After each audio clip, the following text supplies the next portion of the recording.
Había pasado años creando una pequeña cuenta de ahorros, apartando con esmero cada céntimo extra que podía. Trabajar como recepcionista en el centro médico Nuestra Señora de Atocha no era glamuroso, pero pagaba las facturas y me permitía ahorrar un poco cada mes. Mi apartamento en Malasaña no era gran cosa. Un piso de un dormitorio sin ascensor y con una calefacción poco fiable, pero lo había hecho mío. 5 años de presupuesto estricto me habían permitido ahorrar algo más de 7.000 euros. No era mucho, pero era mío, algo a lo que me aferraba como un seguro por si la vida daba uno de sus giros crueles. Conocí a Daniel en la fiesta de cumpleaños de una amiga en la taberna El Gato Verde, un bar local con música en directo los fines de semana. Era encantador, con una risa fácil e historias sobre su familia grande y unida. Salimos durante un año antes de casarnos en una pequeña ceremonia en el Parque del Retiro. Su familia pareció cálida al principio. Su madre, Teresa, me abrazó con fuerza. Su padre, Ricardo, me estrechó la mano con firmeza. Y su hermana, Alba, trajo galletas caseras a nuestra primera cena juntos. Las primeras señales aparecieron a los 6 meses de casados. Una llamada durante la cena. Ricardo necesitaba ayuda con una factura del dentista. Daniel parecía preocupado, explicando que el seguro de su padre no había cubierto un implante reciente. Me ofrecía ayudar sin dudarlo, transfiriendo 400 euros de mis ahorros. Daniel me besó en la mejilla, prometiendo que nos lo devolverían pronto. Nunca lo hicieron. 2 semanas después, fue Alba. Se había retrasado en el alquiler de su piso en Lavapiés y se enfrentaba a un desahucio. Otros 1.000 euros de mi cuenta. Teresa llamó al mes siguiente, con la voz temblorosa, describiendo cómo la factura de la luz se había duplicado y no podían permitirse hacer la compra. Le envié otros 600 euros. Aquellos meses fueron agotadores. Empecé a saltarme el almuerzo en el trabajo, preparándome bocadillos de nocilla en lugar de ir con mis compañeras al café de enfrente.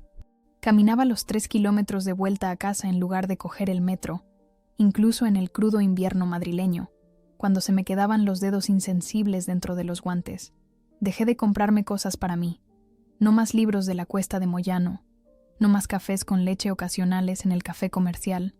Eres un ángel, Sofía, decía Teresa cada vez que la visitaba, aunque nunca mencionaba el dinero. Me servía té en tazas desconchadas, mientras se quejaba de los vecinos o del tiempo. Ni una sola vez reconoció que yo había mantenido sus luces encendidas o su nevera llena. Para nuestro primer aniversario, había transferido casi 4.000 euros a varios miembros de la familia de Daniel. Cuando llegaban las facturas, las pagaba.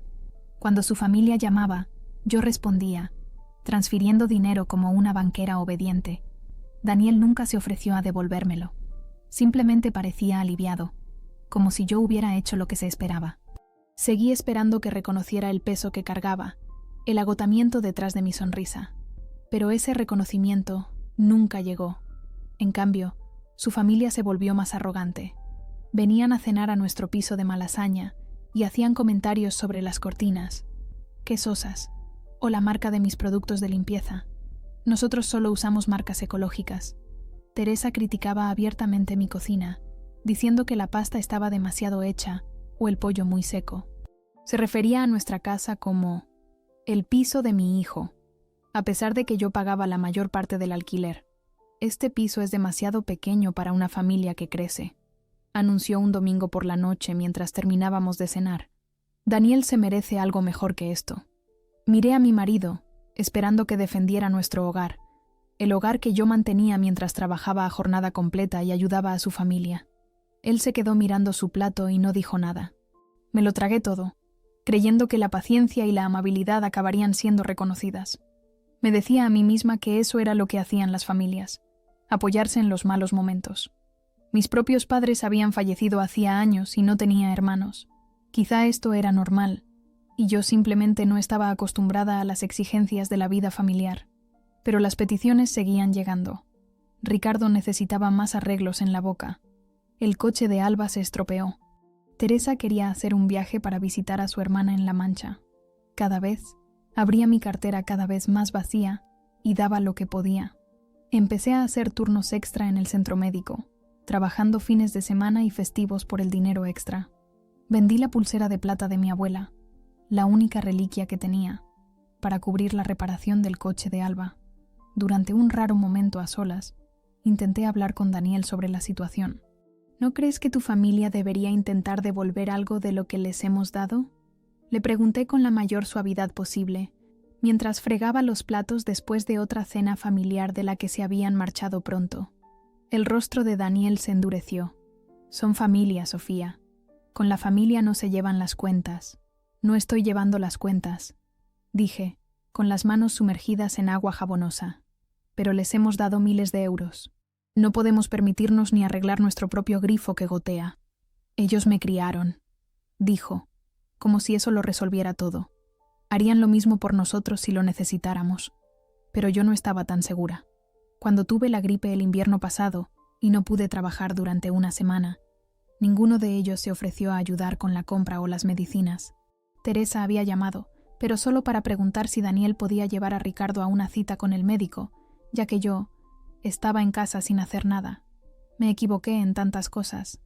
Me equivoqué al creer que mis sacrificios nos unirían más. Me equivoqué al pensar que mi generosidad sería correspondida. Me equivoqué al esperar que Daniel finalmente me viera de verdad, y se diera cuenta del peaje que estaba pagando. Seguí entregando pedazos de mí misma, esperando que alguien se diera cuenta antes de que no quedara nada.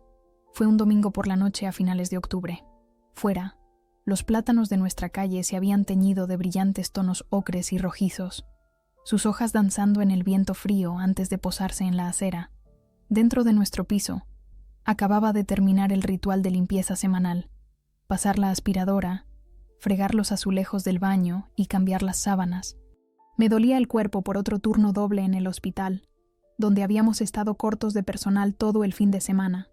Había hecho nuestra cama con las sábanas de franela que me había permitido comprar el invierno pasado, esperando que hicieran más soportables los fríos meses venideros. Eran de un azul suave con pequeñas estrellas blancas, y pasar la mano sobre ellas me daba una pequeña sensación de consuelo. Estaba deseando hundirme en ellas. Quizás leer unas páginas de la novela que había sacado de la biblioteca antes de quedarme dormida. Oí la puerta principal abrirse y cerrarse. Daniel había vuelto de casa de su madre, donde pasaba la mayoría de los domingos viendo el fútbol con Ricardo mientras Teresa preparaba comidas elaboradas a las que rara vez me invitaban. Antes me importaba, pero últimamente había llegado a atesorar esas horas tranquilas a solas. ¿Sofía? Su voz resonó por nuestro pequeño apartamento. En el dormitorio, contesté, ahuecando las almohadas por última vez. Apareció en el umbral, todavía con su camiseta del Real Madrid. Había algo en su expresión, una frialdad, una distancia, que hizo que se me encogiera el estómago. No me miró mientras hablaba, sus ojos fijos en algún punto de la pared detrás de mí. Tenemos que despejar esto. Mi madre va a dormir aquí esta noche. Las palabras quedaron flotando en el aire entre nosotros. Parpadeé, segura de haber oído mal. ¿Qué quieres decir?, pregunté, mi voz más débil de lo que pretendía.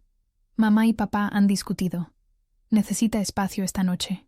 Se encogió de hombros, como si eso lo explicara todo. Se quedará en nuestra habitación. Nosotros podemos dormir en el sofá-cama. Me quedé allí helada, incapaz de procesar la audacia de lo que había dicho. No una petición, no una conversación, una orden. Miré nuestra cama, la que acababa de hacer con sábanas recién lavadas, la habitación que había decorado con hallazgos de tiendas de segunda mano y artículos para el hogar de oferta, el hogar que había construido con mi esfuerzo y mi dinero, y sin embargo, en ese momento, me di cuenta de que nada de eso era mío. Yo era simplemente un comodín, de quien se esperaba que se hiciera a un lado por su madre, como si fuera una invitada en mi propia vida. Daniel, empecé con cuidado, acabo de hacer un turno de 12 horas. Necesito dormir en una cama de verdad esta noche. Su mandíbula se tensó. ¿Es mi madre, Sofía? ¿Qué se supone que haga? ¿Dejarla dormir en el sofá? ¿Por qué no puede quedarse con Alba? ¿O en un hotel?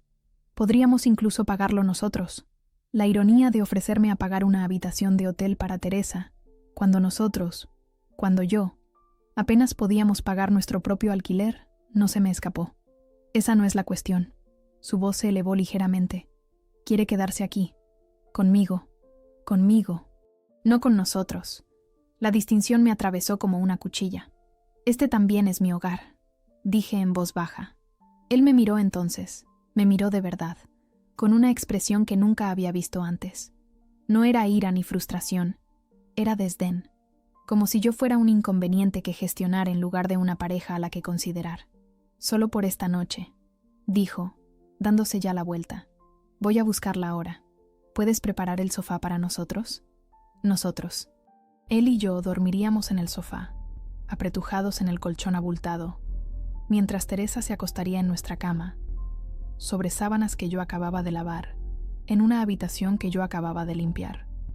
Abrí la boca para protestar, para luchar, para gritar, pero no salieron palabras.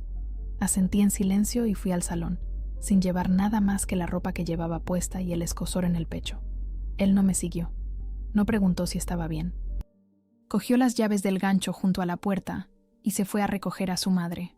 Esa noche, mientras preparaba el sofá-cama con sábanas viejas del armario, los oí entrar. La voz de Teresa se oía a través de las finas paredes, quejándose del egoísmo de Ricardo, del frío, de lo lento que era el ascensor de nuestro edificio. Daniel murmuraba respuestas, su tono tranquilizador y paciente, un tono que no había usado conmigo en meses. «Oh, Sofía», dijo Teresa cuando me vio colocando los cojines en el sofá. «Gracias por entender. La familia tiene que estar unida en los malos momentos. Familia, como si yo no formara parte de ella». Forcé una sonrisa. «Por supuesto. ¿Las sábanas de ahí dentro están limpias?», preguntó, señalando hacia el dormitorio. «Sí», dije. «Las he cambiado hoy mismo». «Bien. No puedo dormir en sábanas usadas». Arrugó la nariz como si la sola idea le diera asco. «¿Y tienes manzanilla?». «Necesito algo que me ayude a dormir después del día que he tenido». Esa noche no dormí. El sofá-cama era incómodo, con una barra de metal que se me clavaba en la espalda sin importar cómo me pusiera. Daniel se durmió rápidamente, roncando suavemente a mi lado, completamente ajeno a mis lágrimas silenciosas. Miré al techo, escuchando los crujidos ocasionales de nuestro dormitorio donde Teresa se había instalado. A medida que avanzaba la noche, mi tristeza se cristalizó en algo más duro, más afilado. No se trataba solo de una noche o una cama. Se trataba de meses, años, de ser ignorada, infravalorada y dada por sentada. Se trataba de la lenta erosión de mi identidad, mi independencia, mi propia existencia en esta relación. Al amanecer, había tomado una decisión. Observé los primeros rayos de luz filtrarse a través de nuestras persianas baratas, iluminando las partículas de polvo que danzaban en el aire. El apartamento estaba en silencio. Teresa y Daniel seguían durmiendo, ajenos al cambio tectónico que se estaba produciendo dentro de mí. Me deslicé fuera de la manta, con cuidado de no despertar a Daniel. Me quedé de pie en el centro de nuestro salón y miré a mi alrededor el espacio en el que me había volcado. Los cojines para los que había cosido fundas, la mesa de centro que había restaurado después de encontrarla abandonada en la calle, las fotos de la pared, la mayoría de la familia de Daniel. Me di cuenta con una punzada. Por primera vez, vi nuestro hogar como realmente era. No un santuario, sino una prisión que yo misma había decorado. No un espacio compartido, sino un lugar donde se me toleraba mientras siguiera siendo útil. No una relación de pareja, sino una lenta rendición de todo lo que yo era. Me iría, no solo de la habitación, sino de todo el espacio donde había permitido que me hicieran desaparecer. Me moví con una precisión silenciosa, como un fantasma en mi propia casa. Primero, reuní lo esencial: mis uniformes de trabajo, artículos de aseo, documentos importantes. Me temblaban las manos al sacar mi partida de nacimiento y mi pasaporte del archivador, pero mi determinación no flaqueó. Tomé solo lo que era innegablemente mío, dejando atrás cualquier cosa que pudiera ser disputada. El sol apenas había salido cuando me deslicé hacia mi coche, un Seat Ibiza de 10 años que había comprado antes de conocer a Daniel. Fui a un cajero y retiré los 700 € que quedaban en nuestra cuenta conjunta, menos de lo que yo había aportado, pero suficiente para apañármelas unas semanas. Luego llamé a Raquel, una compañera del hospital que recientemente había mencionado que en su edificio había un estudio libre. «Sofía, ¿está todo bien?». Su voz sonaba adormilada. «Siento llamar tan temprano», dije, mi voz más firme de lo que esperaba. ¿Sigue disponible ese estudio en tu edificio? 20 minutos después, estaba firmando un contrato de alquiler flexible con el casero de Raquel, el señor García, que vivía en el primer piso del bloque de 3 plantas en Usera. Parecía confundido por mi entusiasmo por mudarme de inmediato, pero no hizo preguntas cuando le entregué la fianza en efectivo. Los gastos están incluidos, me recordó, entregándome un juego de llaves, pero la colada la pagas tú en la lavandería del barrio. El estudio estaba en el 3er piso, una sola habitación con una pequeña cocina en una pared y un baño tan pequeño que podías lavarte los dientes mientras te duchabas. El inquilino anterior había dejado un somier de metal, y el señor García prometió que un técnico de mantenimiento me subiría un colchón por la tarde. Gracias, le dije a Raquel mientras me ayudaba a subir mis pocas bolsas por la estrecha escalera. Sé que esto parece repentino. Ella negó con la cabeza. No tienes que explicar nada. Yo dejé a mi exmarido con nada más que una mochila y la ropa que llevaba puesta. Me apretó el brazo. Si necesitas algo más, estoy abajo en el 2º B. Después de que se fuera, me senté en el polvoriento suelo de madera y me permití 5 minutos para llorar. No de tristeza, sino de alivio. La habitación olía a pintura vieja y a libertad. Llamé a la coordinadora de turnos del hospital y pedí turnos extra para las próximas semanas.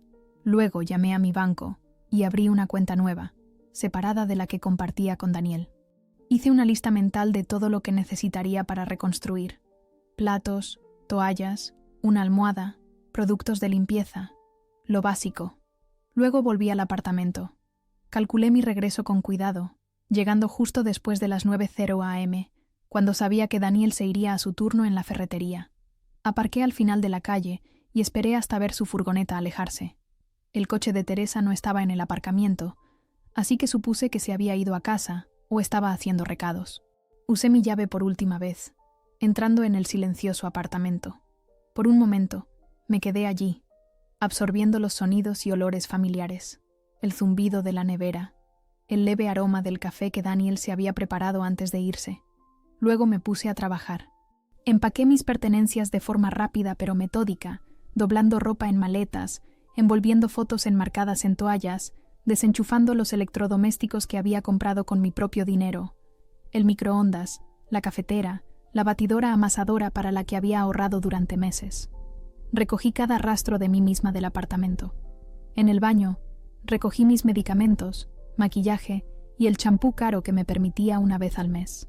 Me llevé la cortina de la ducha que había comprado para reemplazar la que tenía moho y que Daniel nunca se había molestado en limpiar. Me llevé las alfombrillas y las toallas. Me llevé el botiquín que yo había surtido y mantenido.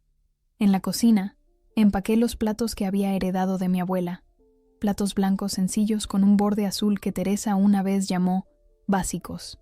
Me llevé los cuchillos buenos en los que había invertido cuando Daniel se quejó de los viejos.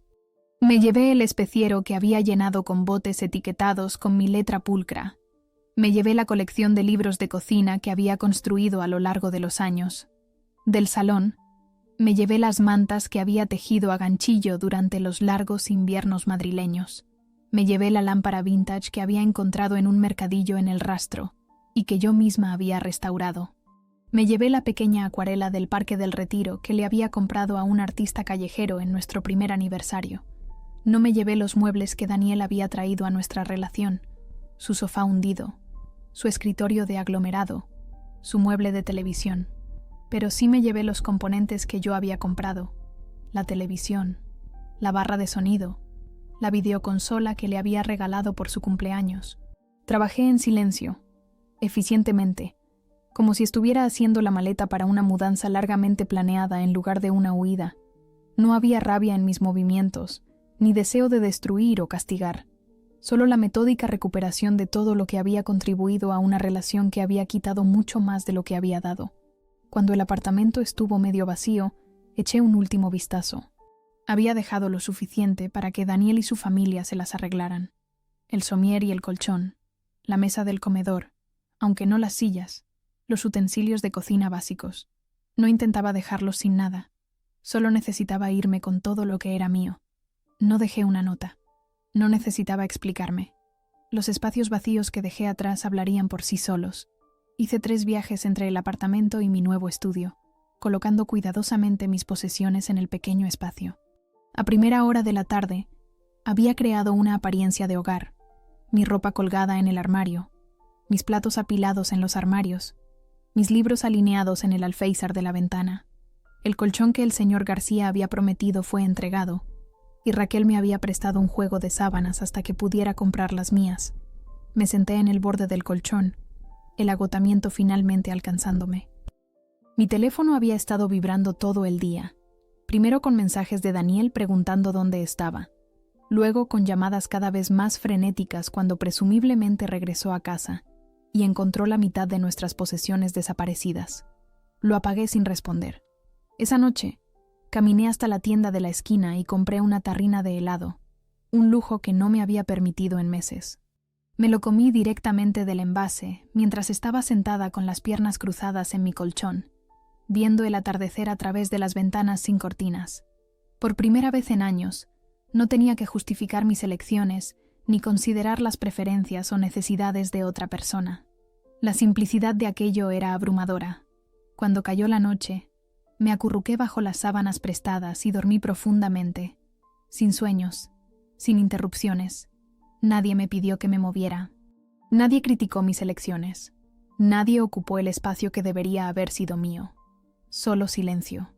Y por primera vez en mucho tiempo, ese silencio se sintió seguro.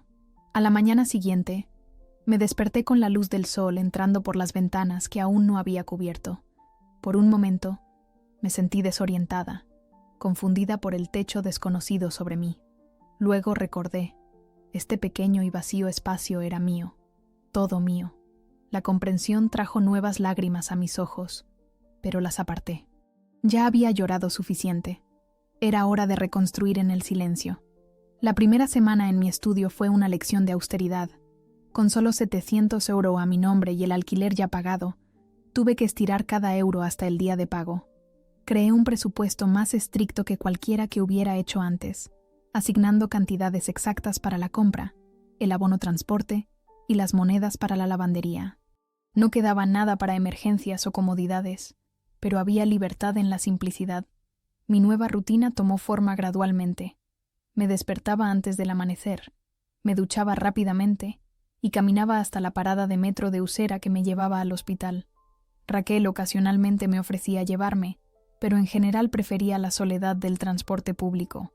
Rostros anónimos absortos en sus propios mundos, nadie pidiéndome nada.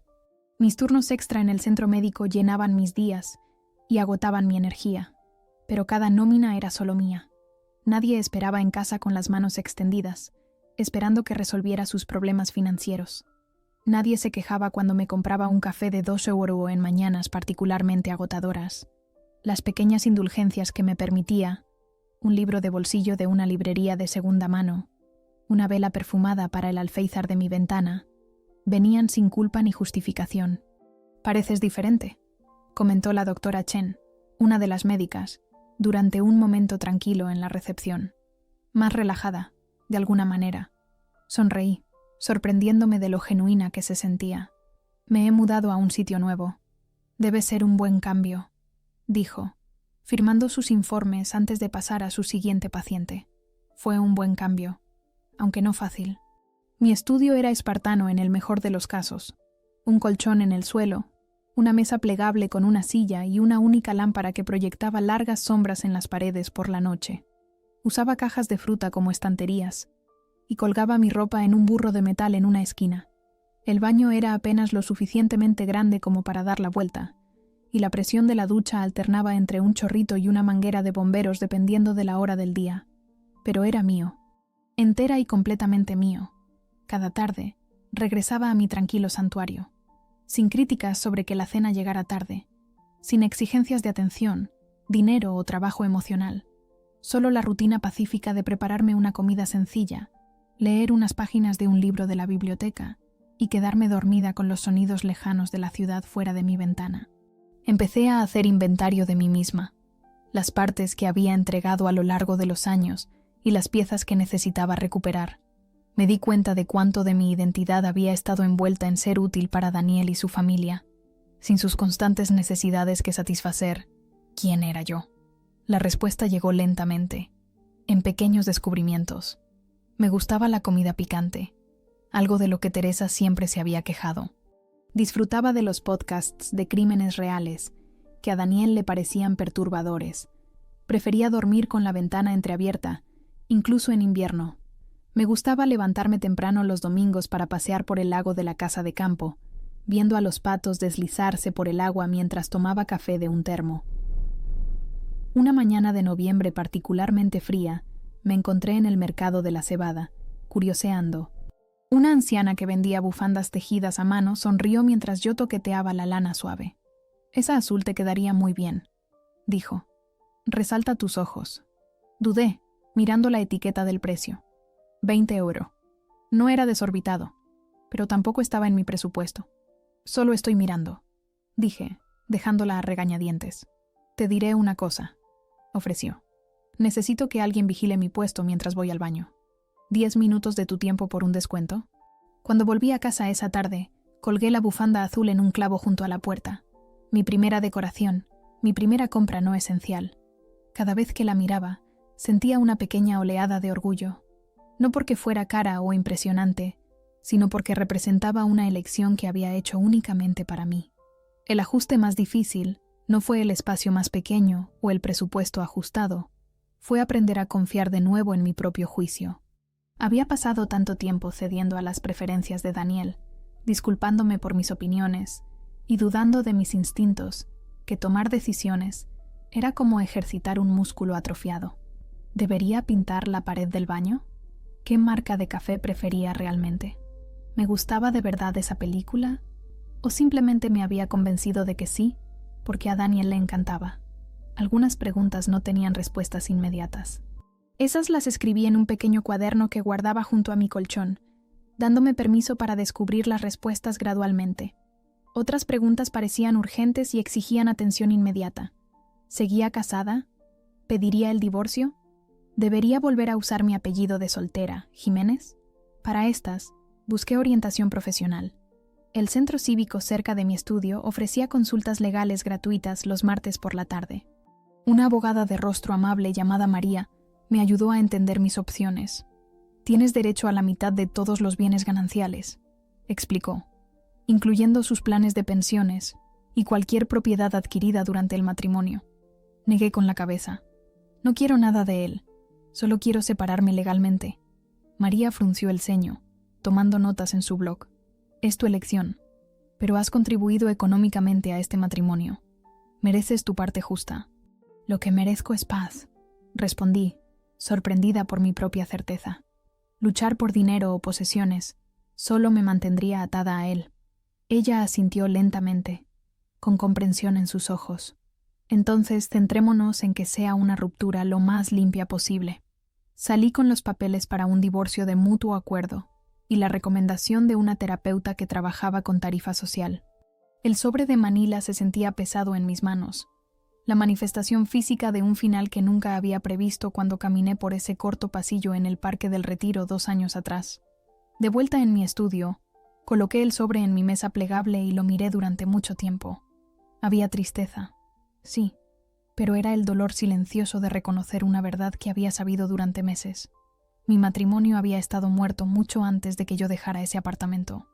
Empecé a ver a Nora, la terapeuta que María me había recomendado, una vez por semana. Su consulta era una pequeña habitación encima de una librería cerca de la plaza de Olavide, con muebles desparejados y una tetera siempre en marcha. No me preguntó por mi infancia ni analizó mis sueños. En cambio, me ayudó a identificar los patrones que me habían llevado a desaparecer tan completamente en mi matrimonio. «Tienes una fuerza notable», me dijo durante nuestra tercera sesión. «No todo el mundo podría marcharse con tanta claridad». Negué con la cabeza. «Me quedé demasiado tiempo». «Quizás», asintió, «pero te fuiste. Esa es la parte en la que vale la pena centrarse». Diciembre llegó con vientos gélidos y la primera nevada. Compré un calefactor en una tienda humana para complementar el inadecuado sistema de calefacción de mi estudio. Raquel me invitó a la cena de Nochebuena de su familia, pero decliné cortésmente. No estaba lista para festividades, explicaciones o preguntas bien intencionadas sobre mi matrimonio.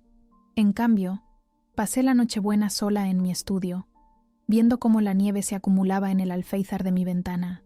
Me había dado el capricho de una pequeña planta de romero con forma de árbol de Navidad, su aroma a madera llenando mi diminuto espacio.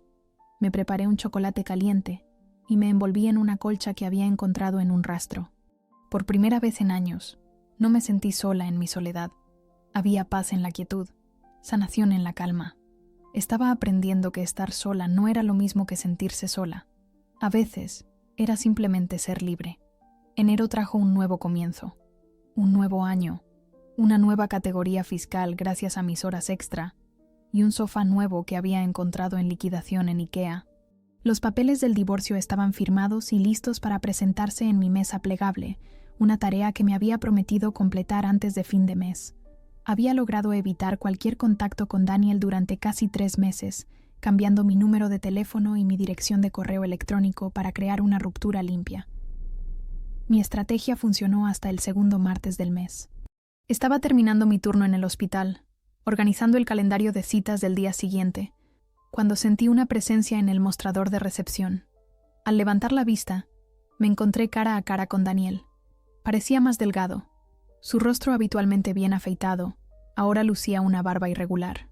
La camiseta del Real Madrid había desaparecido, reemplazada por una camisa de franela gastada que no reconocí. Sus ojos, esos cálidos ojos marrones que una vez habían hecho que mi corazón se acelerara, estaban inyectados en sangre e inseguros. Sofía, dijo, mi nombre sonando extraño en sus labios después de tanto silencio. Me quedé helada, mis dedos flotando sobre el teclado. El centro médico bullía a nuestro alrededor. Enfermeras charlando junto a la fuente de agua, pacientes hojeando revistas anticuadas. La doctora Chen llamando a un paciente desde la puerta. Sin embargo, de alguna manera, sentí como si estuviéramos en un vacío, con el sonido y el movimiento suspendidos. ¿Cómo me has encontrado? Mi voz era firme, profesional, la voz que usaba con pacientes difíciles. Nunca dejaste el trabajo, dijo encogiéndose de hombros. Imaginé que seguirías trabajando aquí. Por supuesto, había sido tan cuidadosa con mi nueva dirección, mi nuevo número de teléfono, mis nuevas rutinas, pero había mantenido mi trabajo en el hospital. La única constante en mi vida había sido también mi mayor vulnerabilidad. ¿Qué quieres? Miré de reojo al guardia de seguridad cerca de la entrada, asegurándome de que no estaba sola. Daniel se pasó una mano por el pelo, ahora más largo, descuidado. Te fuiste sin decir una palabra. Te lo llevaste todo. Me abandonaste. La acusación me dolió, a pesar de su absurdo. Había pasado años estando presente, dándolo todo, apoyándolo a él y a su familia. Sin embargo, en su mente, la que lo había abandonado era yo. Creo que deberíamos tener esta conversación en otro lugar, dije en voz baja, consciente de las miradas curiosas de mis compañeros. No. Su voz se elevó ligeramente. Quiero saber por qué. ¿Por qué te fuiste sin decir nada? ¿Por qué te lo llevaste todo? ¿Por qué ni siquiera tuviste la decencia de dejar una nota? Lo miré de verdad, y me di cuenta de que no había cambiado. Todavía se veía a sí mismo como la víctima. Todavía esperaba que me acomodara a sus sentimientos, a sus tiempos, a sus necesidades. Incluso ahora, quería respuestas en sus términos, en su lugar elegido, sin importar mi comodidad o mi situación profesional. Algo cambió dentro de mí, como una llave girando en una cerradura. Cogí mi bolso y mi chaqueta, asentí a la recepcionista de la tarde que había llegado para su turno y pasé junto a Daniel sin decir palabra. Me siguió afuera, sus pasos rápidos y agitados sobre la acera cubierta de sal. Sofía, para. Me debes una explicación. Me volví para enfrentarlo en el aparcamiento, con copos de nieve enredándose en mi pelo y derritiéndose en mis mejillas. No te debo nada, Daniel. Estamos casados, insistió, como si este único hecho anulara todo lo demás. Un matrimonio requiere 2 personas, dije, no una persona dándolo todo mientras la otra lo toma. Él se inmutó. ¿Eso es lo que crees que pasó? ¿Que yo solo te quité cosas? ¿Cuándo fue la última vez que me preguntaste qué necesitaba? ¿Cuándo fue la última vez que me defendiste ante tu madre? ¿Cuándo fue la última vez que te diste cuenta de que me estaba ahogando tratando de mantener a flote a tu familia? Abrió la boca, luego la volvió a cerrar. Las luces del aparcamiento proyectaban duras sombras en su rostro, resaltando la confusión en su expresión. Realmente no lo entendía. No me fui sin avisar, Daniel. Me fui después de 1000 advertencias ignoradas. Después de que me pidieras que renunciara a mi cama por tu madre. Después de que dejaras claro que yo siempre sería la última. Fue una noche, protestó. Una noche para que mi madre durmiera en nuestra cama. No se trataba de la cama, dije, mi voz suavizándose al darme cuenta de que nunca lo entendería de verdad. Se trataba de respeto, de compañerismo, de verme como una persona con necesidades y límites, no solo como una conveniencia en tu vida. La nieve se acumulaba en sus hombros mientras él permanecía allí, procesando mis palabras. Una parte de mí, la parte que lo había amado, que había imaginado construir una vida con él, quería quitársela, cuidarlo una última vez. Mantuve mis manos en los bolsillos. El piso está vacío, dijo finalmente. No podía pagar el alquiler sin ti. Mamá me deja quedarme con ellos hasta que resuelva las cosas. La ironía no se me escapó. Teresa, que había criticado nuestro apartamento por considerarlo por debajo del nivel de su hijo, ahora lo alojaba en la misma casa de la que se quejaba, que no podía permitirse mantener a su familia con problemas económicos. Siento oír eso, dije, y lo decía en serio. A pesar de todo, no le deseaba ninguna desgracia. Llegaron los papeles de tu divorcio, añadió. Así supe que seguías en Madrid. Asentí, sin sorprenderme. Los había enviado a nuestra antigua dirección, sabiendo que serían reenviados a casa de sus padres. ¿Vas a oponerte?, pregunté. Él desvió la mirada, sus hombros hundiéndose. ¿Para qué? Ya has tomado una decisión. Por un momento, nos quedamos en silencio, el vacío entre nosotros lleno de copos de nieve y palabras no dichas. Dos personas que una vez se habían prometido un para siempre, ahora extraños en el aparcamiento de un centro médico. Debería irme, dije finalmente. Mi autobús está a punto de llegar. ¿Ya no tienes coche? Lo vendí, expliqué. Estoy ahorrando para uno más nuevo.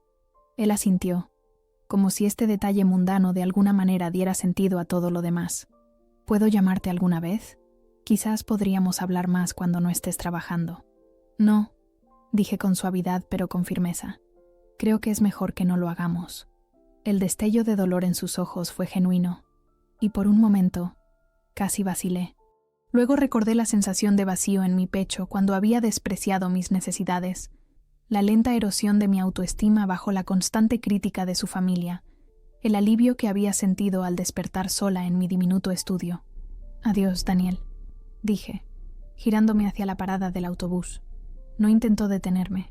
A través de amigos comunes y alguna actualización ocasional en redes sociales que no podía resistirme a mirar, me enteré más tarde de las secuelas de mi partida. Teresa se había enfurecido, diciendo a quien quisiera escuchar que yo le había robado a su hijo. Alba se había puesto del lado de su madre, mientras que Ricardo había permanecido característicamente callado. El apartamento, nuestro apartamento, había sido vaciado por completo, cuando no pudieron pagar el alquiler, su contenido distribuido entre miembros de la familia o vendido por dinero rápido. Daniel había vuelto a casa, trabajando más horas en la ferretería y aparentemente saliendo con alguien nuevo, una amiga de Alba que aparecía a menudo en las fotos familiares, sonriendo ampliamente junto a Teresa, ya aceptada de formas en que yo nunca lo fui.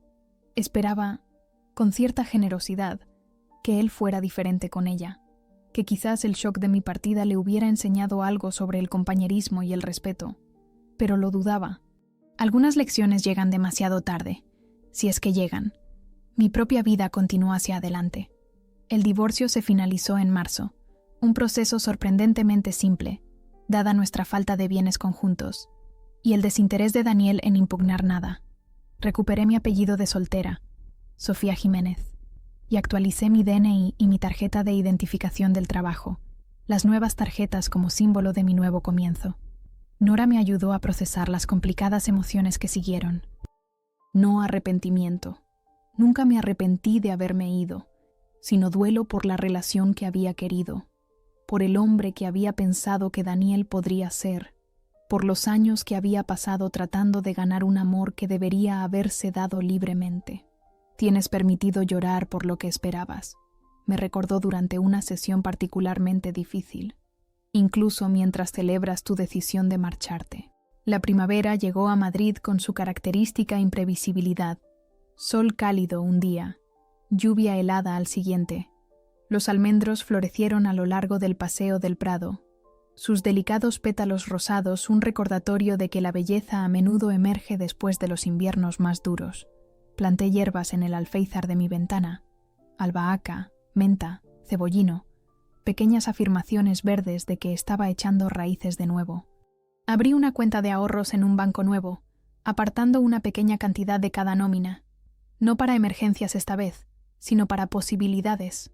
Quizás un curso de especialización para avanzar en el hospital, tal vez incluso unas vacaciones a algún lugar que siempre había querido ver. La mujer que veía en el espejo cada mañana todavía estaba cansada. Los turnos extra y la curación emocional pasaban factura, pero estaba más erguida. Sonreía más fácilmente. Se reconocía a sí misma de nuevo. Pasó un año, con la tranquila persistencia del tiempo sanando lo que podía. El verano se desvaneció en otoño, el invierno cubrió Madrid, y la primavera emergió de nuevo con una promesa renovada. Mi estudio había cumplido su propósito, un santuario cuando más lo necesitaba, pero a medida que se acercaba la renovación de mi contrato, me encontré anhelando más espacio, más luz, más permanencia. Raquel se había mudado con su novio a otro barrio, dejando vacante su apartamento de un dormitorio. El señor García me lo ofreció a mí primero, sabiendo que había sido una inquilina fiable. Mismo edificio, más espacio, dijo, haciendo sonar las llaves. Solo 50 euros más al mes. Visité el apartamento un domingo por la tarde. La luz del sol entraba a raudales por amplias ventanas que daban a un pequeño huerto urbano donde los residentes cultivaban tomates y calabacines en los meses de verano. El dormitorio estaba separado de la sala de estar, un lujo después de un año durmiendo en la misma habitación donde cocinaba y comía. La cocina tenía encimera de verdad y un lavavajillas, antiguo pero funcional. Me lo quedo, le dije al señor García, sin necesidad de pensarlo. El ascenso que había recibido en el hospital 3 meses antes, de recepcionista a coordinadora de atención al paciente, había venido con un modesto aumento de sueldo. Entre eso y mis cuidadosos ahorros, podía permitirme el alquiler más alto sin estirar demasiado mi presupuesto. La mudanza al piso de arriba llevó solo un día. Mis posesiones, aunque más numerosas que cuando llegué por primera vez solo con maletas, todavía cabían en el maletero de mi Seat León de segunda mano. Los muebles que había acumulado, en su mayoría piezas de segunda mano de tiendas y rastrillos, los subió Javier, el sobrino del señor García, quien se negó a aceptar ningún pago más allá de las galletas que había horneado como agradecimiento. Mientras colocaba mis pertenencias en el nuevo espacio, me di cuenta de lo lejos que había llegado desde aquella mañana en que me senté en un colchón desnudo en un estudio vacío. Ahora tenía una estantería llena de novelas y guías de referencia. Tenía láminas enmarcadas en las paredes, no arte caro, sino imágenes que me decían algo. Una acuarela del atardecer en el templo de Devot, una fotografía en blanco y negro de una biblioteca antigua, una lámina abstracta en tonos azules que me recordaba a las olas del mar. Lo más importante, había construido una vida que reflejaba mis elecciones, no mis compromisos. Mi primer verdadero capricho para el nuevo apartamento fue una mesa de comedor en condiciones con 4 sillas, no porque necesitara 4, sino porque podía imaginar a amigos reunidos a su alrededor algún día, compartiendo comidas y conversaciones. La encontré en una tienda de muebles de segunda mano en el barrio de Salamanca, de roble macizo con líneas sencillas y una cálida pátina que hablaba de décadas de uso. Buena elección, me dijo el anciano que regentaba la tienda. Esa era la mesa de mi madre. Dio de comer a nuestra familia durante 40 años. Pasé la mano por la superficie lisa, notando los tenues cercos de platos calientes y vasos de agua, la ligera hendidura donde alguien había presionado demasiado fuerte al escribir. No eran defectos, sino carácter, evidencia de una vida bien vivida. La cuidaré muy bien, prometí. La mesa se convirtió en el corazón de mi nuevo hogar. Allí pagaba facturas, desayunaba mientras leía las noticias en mi tableta y finalmente, como había esperado, organicé pequeñas reuniones. Raquel y su novio Borja vinieron a una noche de pasta. Compañeros del hospital se unieron a mí para una cena de Navidad. Nora, que había pasado de ser mi terapeuta a ser una amiga después de que concluyeran nuestras sesiones, trajo pan casero y queso local una noche. «Este lugar te pega», observó, mirando alrededor del apartamento que había transformado lentamente. «Se siente como tú». Sabía a qué se refería. Cada objeto en el espacio tenía un propósito, o me traía alegría. A menudo ambas cosas. No había nada por obligación o compromiso. No quedaba nada de mi vida con Daniel excepto las lecciones que había aprendido. Esas lecciones continuaron sirviéndome bien. Me volví más exigente en mis relaciones, reconociendo señales de alerta que antes podría haber ignorado. Aprendí a expresar mis necesidades directamente en lugar de esperar que alguien las intuyera. Lo más importante, entendí que mi propio valor no dependía de lo que pudiera proporcionar a los demás. Volver a tener citas sucedió gradualmente, sin presión ni expectativas. Un café con Marcos, un radiólogo del hospital, reveló un amor compartido por la ficción histórica, pero poca química romántica. 3 cenas con Javier, un profesor que conocí a través de un club de lectura, se desvanecieron cuando nuestros horarios chocaban repetidamente. Luego estaba Hugo, un paisajista que vivía en el edificio de enfrente. Nuestra relación se desarrolló lentamente, construida sobre el respeto mutuo y la comunicación clara. «Me gusta que te conozcas a ti misma», me dijo una noche mientras paseábamos por Madrid-Río. «No me necesitas para que te complete. Ya estás completa». La observación me caló hondo. Estaba completa, no porque lo tuviera todo resuelto, o porque mi vida fuera perfecta, sino porque había reconectado conmigo misma. La mujer que había desaparecido en ese apartamento de Malasaña había sido encontrada, desempolvada y liberada. En mi 30º cumpleaños, organicé una pequeña reunión en mi apartamento. Nada extravagante, solo buena comida, mejor vino y gente cuya compañía disfrutaba de verdad. Mientras las conversaciones fluían alrededor de mi mesa de comedor, me escapé a la cocina por un momento de reflexión silenciosa. Desde la ventana sobre mi fregadero, podía ver el huerto urbano donde ahora cuidaba una pequeña parcela de hierbas y flores.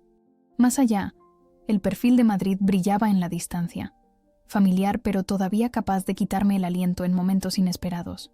«¿Necesitas ayuda?» Hugo apareció en el umbral, con una botella de vino en la mano. «Solo tomándome un minuto», dije, sonriéndole. «A veces necesito recordarme a mí misma lo lejos que he llegado». Él asintió, comprendiendo sin necesidad de más explicaciones. Esa era una de las cosas que más apreciaba de él. Nunca presionaba para obtener más de lo que yo estaba dispuesta a dar. Nunca asumía que mi historia era suya para interpretarla. «Tus amigos son geniales», dijo, rellenando mi copa. «Especialmente esa enfermera con las historias locas sobre percances en urgencias». Me reí. «Esa es May. Dice que algún día escribirá un libro sobre todo eso». Se apoyó en la encimera, cómodo en mi espacio sin intentar reclamarlo. «Has construido una buena vida aquí, Sofía». La simple observación contenía tanta verdad. Yo había construido esta vida, deliberadamente, intencionadamente, una elección a la vez. Cada objeto en mi casa, cada relación que mantenía, cada límite que establecía era un ladrillo en los cimientos de mi independencia. Nos reincorporamos a la fiesta, donde Raquel describía animadamente su última desventura con el transporte público de Madrid. Las risas llenaron mi apartamento, calentando el espacio de manera más efectiva que cualquier sistema de calefacción. Más tarde, después de que todos se hubieran ido y yo estuviera fregando las últimas copas de vino, vi mi reflejo en la ventana. La mujer que me devolvía la mirada parecía contenta, centrada, en paz consigo misma y con sus elecciones. Ya no se sobresaltaba con ruidos fuertes, ni se disculpaba por ocupar espacio. Ya no medía su valor por lo que podía dar a los demás. Me sequé las manos en un paño de cocina que yo misma había bordado, un nuevo pasatiempo que había adoptado durante las largas tardes de invierno, y caminé por mi apartamento, apagando las luces a mi paso. En el dormitorio, me puse un pijama cómodo y me deslicé entre sábanas que había elegido por su suavidad en lugar de por su precio. En mi mesita de noche había una pila de libros que estaba leyendo por puro placer, no para complacer los gustos literarios de otra persona. Mientras me adentraba en el sueño, reflexioné sobre el viaje que me había traído hasta aquí. Desde la mujer asustada que dormía en un colchón prestado en un estudio vacío, hasta la persona que ahora era dueña completa de sus elecciones. El camino no había sido fácil ni recto. Hubo momentos de duda, días de soledad, semanas de cuestionarme si había tomado la decisión correcta. Pero acostada en mi propia cama, en mi propia casa, rodeada de la evidencia de una vida construida sobre el respeto propio en lugar del autosacrificio, supe con absoluta certeza que había elegido correctamente. Había dejado atrás el ruido de la falta de respeto y había construido un santuario sobre sus cenizas.